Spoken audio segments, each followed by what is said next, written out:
हम alkyl halide chapter से एक और इम्पॉर्टेंट रिएक्शन स्टडी करेंगे और हमारा आज का जो रिएक्शन है वो है डीहाइड्रोहैलोजिनेशन रिएक्शन। ये इस कड़ी में जो रिएक्शन हम स्टडी कर रहे हैं नेम रिएक्शन, उसमें ये 8वां रिएक्शन है। तो डीहाइड्रोहैलोजिनेशन रिएक्शन। अब देखिए यहाँ पे शब्द को समझना ज़रूरी है। अगर आपको ये समझ में आ रहा है तो आपको पूरा रिएक्शन समझ में आएगा।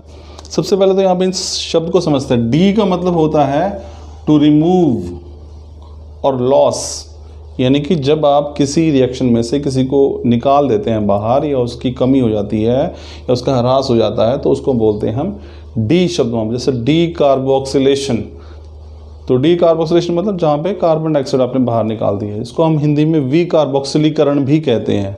वी का मतलब हटा देना, हिंदी में वी कार्बोक्सिलीकरण और इंग्लिश में डी कार्बोक्सिलेशन।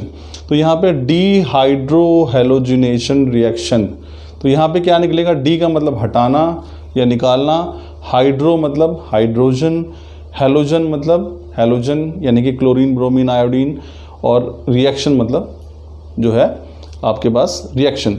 तो डीहाइड्रोहैलोजिनेशन रिएक्शन एक ऐसा प्रक्रम जिसके अंदर हम क्या क्या चीज़ निकालेंगे?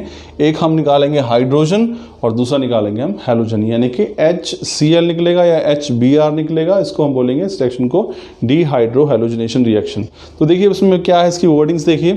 When a molecule of hydrogen halide, तो हाइड्रोजन भी और हैलाइड यानी कि हैलोजन भी, that is hydrogen as well as halogen.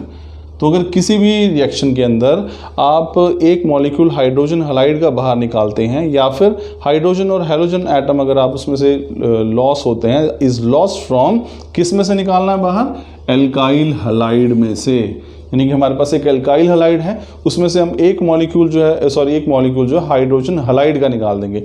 Hydrogen halide मतलब हाइड्रोहैलोजिनेशन, डीहाइड्रोहैलोजिनेशन। डी मतलब हटाना, निकालना, कौन सा? हाइड्रोजन हैलाइड को बाहर निकालना। तो इस रिएक्शन को बोलेंगे हम डीहाइड्रोहैलोजिनेशन रिएक्शन। तो क्या है dehydrohalogenation reaction? It is the reaction और it is the removal of a molecule of hydrogen halide from alkyl halide. तो उसमें बनेगा क्या? इसमें बनेगा एल्कीन।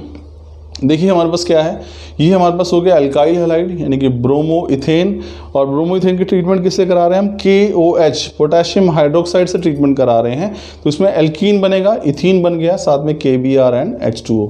तो एक ऐसा रिएक्शन है जिसमें एक मॉलिक्यूल हाइड्रोजन हैलाइड का बाहर निकल जाता है, किसमें से? एल्काइल हैलाइड में से। This reaction is called dehydrohalogenation reaction. I am sure student आपको समझ में आया होगा। ये हमारे पास एल्काइल हैलाइड है, इसकी ट्रीटमेंट है पोटेशियम हाइड्रोक्साइड के साथ। This will form alkene. यही आपने सेम रिएक्शन जो है 11th के अंदर जो है पढ़ा है, किसमें? Method of preparation of alkenes के अंदर भी आपने टॉपिक जो है वो पढ़ा है। Thank you students.